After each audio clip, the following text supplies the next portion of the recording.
인생이란 홀로 배에 올라 자기 몫의 행복을 찾아가는 여정이라고 우포늪의 어부는 생각합니다.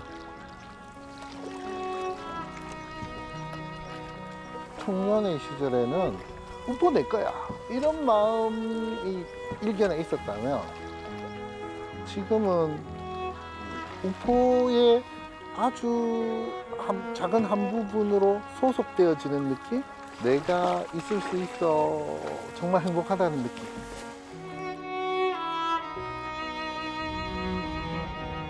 삶이 고단해 마음이 일렁이는 날에도 가슴속에 그득한 욕심을 조금만 털어낸다면 비워낸 자리에 행복이 찾아와 싹을 틔울 거라고 믿지요.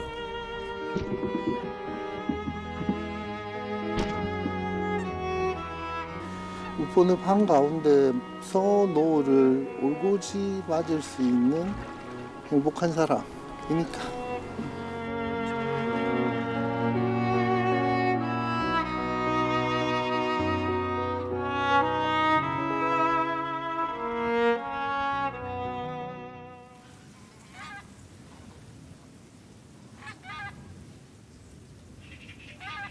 올해도 어김없이 기러기들이 찾아온 우포늪과 기러기 마을.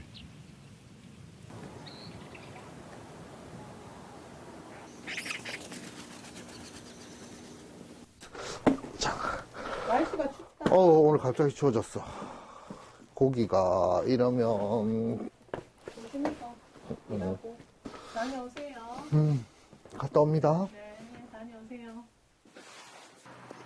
어부 석창성 씨는 오늘 아침도 집을 나섭니다.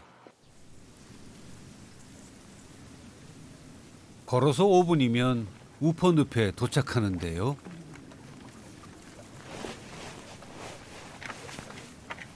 이곳은 어린 시절엔 석창성 씨의 놀이터였고 20년 전부터는 일터가 됐지요. 조금 오랫동안 못 나왔어요. 근데 오늘 우포가 주는 포근함이 있어요. 안 봐? 이렇게 바람이 찬데도 왠지 모를 편안함이 있죠. 생태보호구역인 우포늪엔 아무나 들어갈 수 없습니다. 석창성 씨를 비롯해 허가받은 8명만 나무로 만든 늪배를 타고 갈 수 있지요. 배가 유리배가 나무로 만들어져 있는데 여기 앞쪽에 배 구조를 지지하기도 하고 또 발판으로도 쓰는 앞에 요 앞판 상판이 있는데 그걸 사람들이 이마처럼 생겼다 이래갖고 이마배라고 부르는 분들이 있기도 했어요. 도시에서 대학을 나오고 일자리도 얻었지만 그곳에서의 삶은 노를 잃은 배처럼 고되고 정처 없기만 했답니다. 돌아올 결심을 하는데 긴 시간은 필요 없었지요.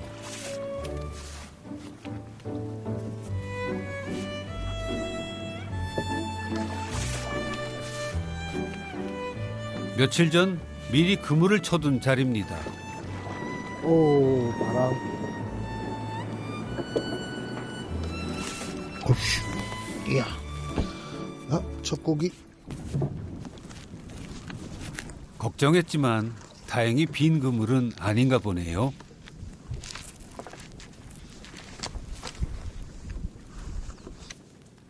그런데 첫 고기를 금세 놓아줍니다. 아버지께서 간혹 이제 저를 데리고 일을 가신 적이 있는데 아주 어릴 때는 속상했어요.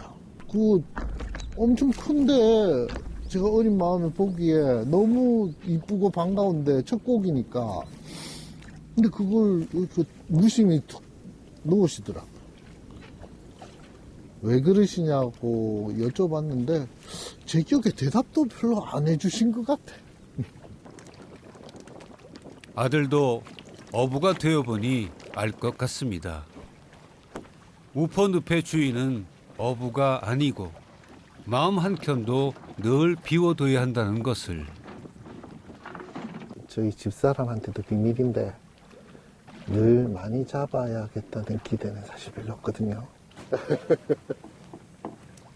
삶의 자세를 어떤 분들은 이제 조금 게으르다라고 표현하시기도 하고 그렇게 보이시는 거죠. 일을 하다가 일을 남겨놓고 가버리니까.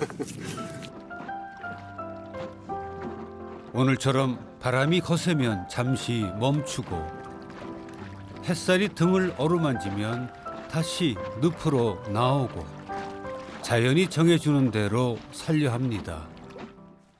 넘치지도 모자라지도 않은 적당히 좋은 날입니다.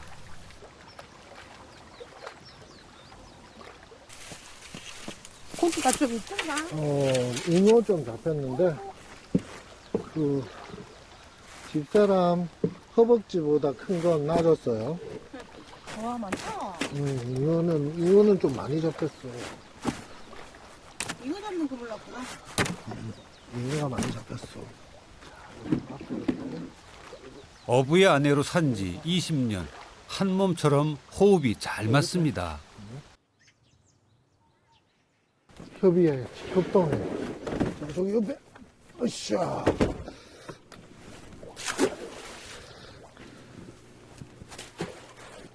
한동안 비어있던 수조가 채워졌으니 어부의 살림도 조금은 필요나요?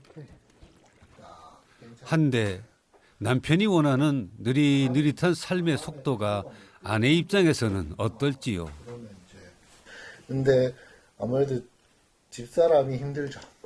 저의 그 무계획을 메꾸는 뭐랄까 대책이랄까 이런 걸 고민해야 돼. 근데 여태 잘 살아왔잖아. 네. 내가 계획은 없으나 오늘은 느리나 또 결과가 그렇게 나쁜 스타일은 아니야. 믿지, 나는 믿으니까 지금까지. 고기를 많이 안 잡으러 가는 어부니까. 와이프 입장에서 보면 뭐 50점. 그렇지만 우포에서 보면 이제 자기들 많이 안 잡아가는 어부니까 80점, 90점?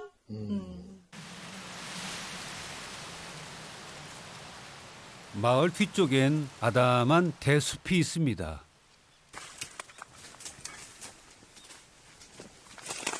우포늪의 어부들은 자주 이 대숲을 찾는다는데요. 어부가 산으로 오는 이유는 뭘까요? 점죽입니다.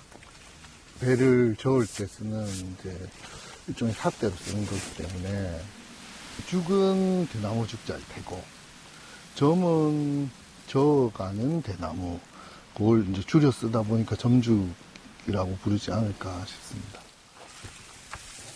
점죽을 위해서 오래전부터 마을 어부들이 심고 갖고 온 대숲이랍니다.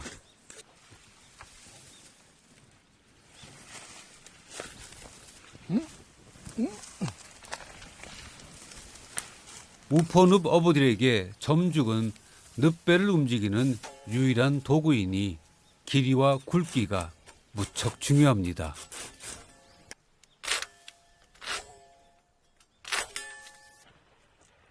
대숲은 어부의 꿈을 키운 곳이기도 합니다.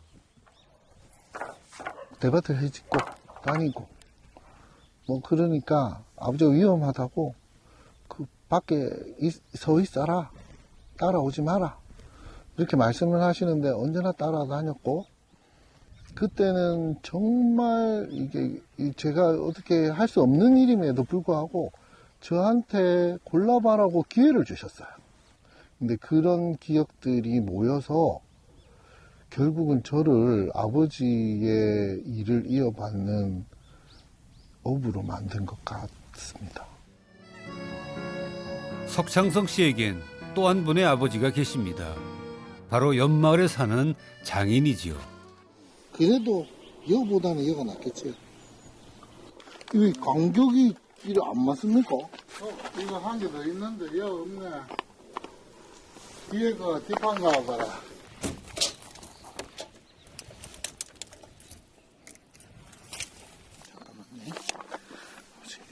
낡은 배를 대신할 새 늪배를 만들까 하는데요. 그런데 어부가 아닌 장인이 더 노련하게 앞장섭니다. 그 아버지가 대구 사셨는데 이제 원래는 문을 만드시는 목수셨고 그리고 인테리어 일도 하시고 그러셨는데 이제 뭐 IMF도 오고 막 그런 시절에 그 일을 하시다가 조금 다치셨어요. 그래서 요양차 시골에 이제 저희 살던 빈집이 있어서 거기 좀 한동안 조금 썼으면 좋겠다 이렇게 하셨는데 어쩌다 보니 내려오셔서 그냥 여기 주민이 되셨어요.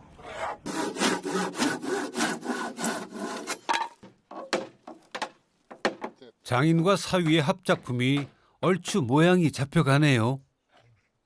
배가 근데 좀 작게 만들려고 했는데 또 크다. 장례전시에 배가 좀 커야 되지. 저거 나면 뭐, 힘들었다. 네. 오늘 여기까지 하시지. 고생하셨습니다.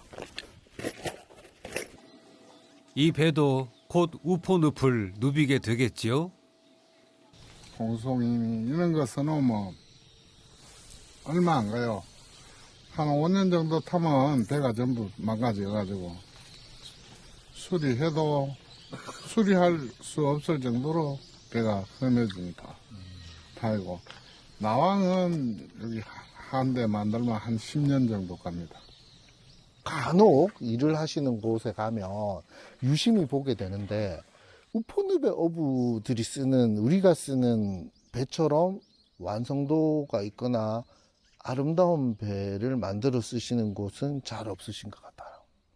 곰곰이 생각해 보면 이 배는 저에게 단순히 사진의 대상이 아니고 제 삶이고 또 저희 아버지 때부터 물려받은 그 유산이고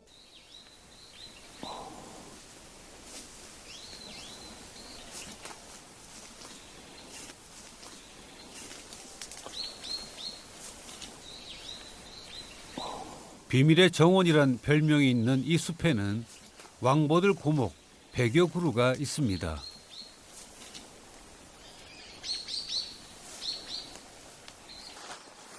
출입이 금지된 숲은 아니지만 아는 이들만 발길을 들이는 한적하고 비밀스러운 곳이죠.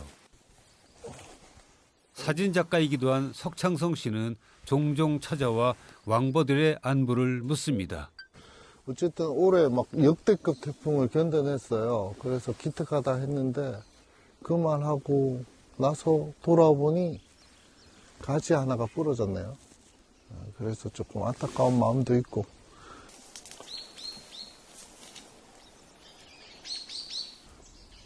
감사한 일이에요. 이게 저는 굳이 꼽으라면 나무가 우포의 주인이 아닐까 하는 생각을 예전부터 해왔거든요. 제자리에서 가장 오랜 시간 제자리를 지키는 친구들이니까. 고마워. 처음부터 사진작가가 되려던 건 아니었습니다.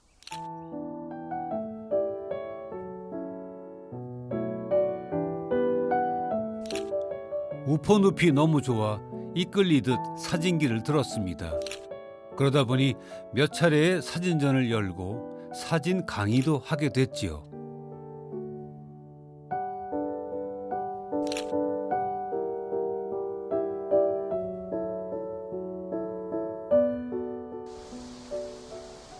소 있는 친구들이 소를 먹이러 가요. 그러다가 소나기 만나면 저쪽 끝에 늪 건너편에 무지개가 이렇게 떠요. 어느 해인가 막 친구들 2명, 3명이서 배를 함께 타고 그 무지개 뿌리를 찾아가겠다고 나섰던 기억도 있어요. 그 시절의 친구들은 모두 떠났지만 우포늪의 자연은 여전히 허물없는 절친으로 남아 있습니다. 여기 왕보들 같은 친구는 아마도 저보다 훨씬 더 긴 시간을 우포에서 지내다가 또 살다 갈 거고 끊임없이 저한테 이제 자극을 주고 말을 걸죠. 이 중에는 작년에도 나랑 대화한 친구도 있고 재작년에 나랑 대화한 친구도 있고, 아마도 10년, 20년 전에도 나랑 함께 한 친구도 있을 테고, 정말 신비하고 아름다운 공간이죠.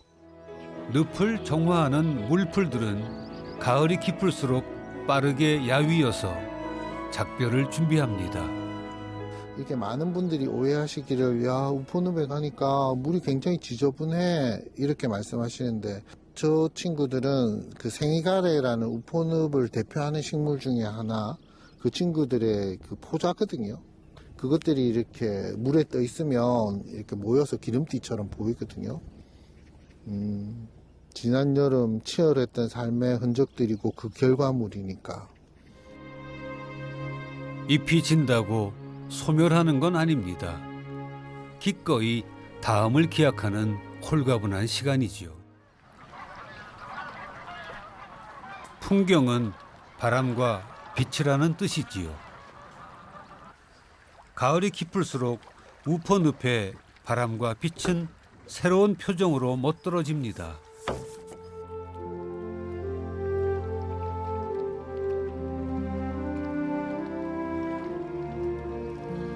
이 계절에는 안개든 물안개든 이런 게 피어나서 뭐랄까 밤하늘과 우포가 하나 된 사이를 이렇게 걸어서 늪으로 나오거든요. 근데 이제 시간이 점점 이렇게 조금 지나면서 일을 하다 보면 햇살이 어깨 위로 탁 걸리면 그때부터 이제 우포의 가을 이런 게 보여지는데, 예전에 그 어부사시사 그런 데서 이렇게 계절을 딱 노래하잖아요. 계절마다 그런 느낌들. 늪배에 오르면 종종 자신을 돌아봅니다. 나는 어떤 어부인가?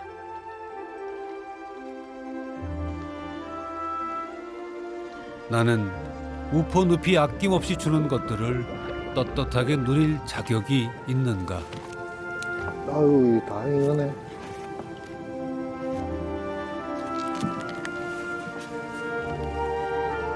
우포늪은 석창성 씨의 숙제였다가 친구였다가 때로는 명쾌한 스승이 되어줍니다.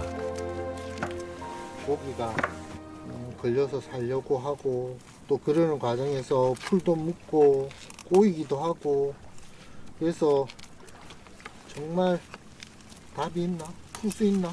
이럴 정도로 막 엉키거든요. 근데 또 찬찬히 씻어서 또 정리하면 또 쓸 수 있게 또 풀어지는 게 또 그런 것도 인생도 그런 거 아닐까 싶어요. 꼬였는데도, 꼬이고 힘든 상황 닥쳤는데도 또 정신 차리고 찬찬히 정리하다 보면 또 새로 방법이 나오는 거.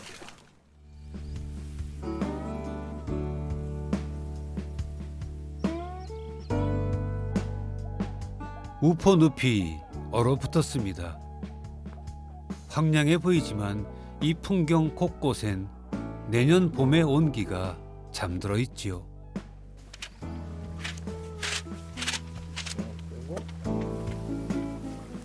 야, 이 얼었는데? 오. 지금 겨울이니까 바람에 이 바스락거림이 묻어 있고, 그 풀들이 다 메말라 있는데, 저는 저 친구들이 올 봄에 얼마나 열심히 해서 씨앗들을 키워왔는지, 또 그 된서리를 견디면서 저렇게 바스락거리는 몸이 되어야만 또 그 자리에 내년에 새로운 새싹이 돋을 수 있다는 걸 수년간, 수십 년간 봐왔거든요.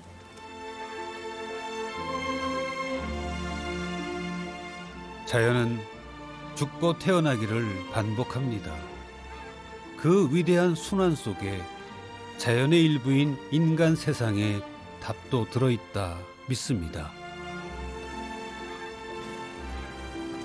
매일매일 작은 고민들도 있고 또 어떨 땐 야 이게 정말 맞나 싶은 막 힘든 골 같은 것도 지나게 되는 것 같은데 그때마다 우포가 답을 주는 것 같아요. 가장 큰 답은 이 또한 지나가는 것. 결국은 그 긴긴 세월을 우포가 품어줘서 살았죠. 모든 것은 다 지나가는 것. 막다른 길을 만나거든 잠시 쉬어가라고 우포늪은 말하는 것 같습니다.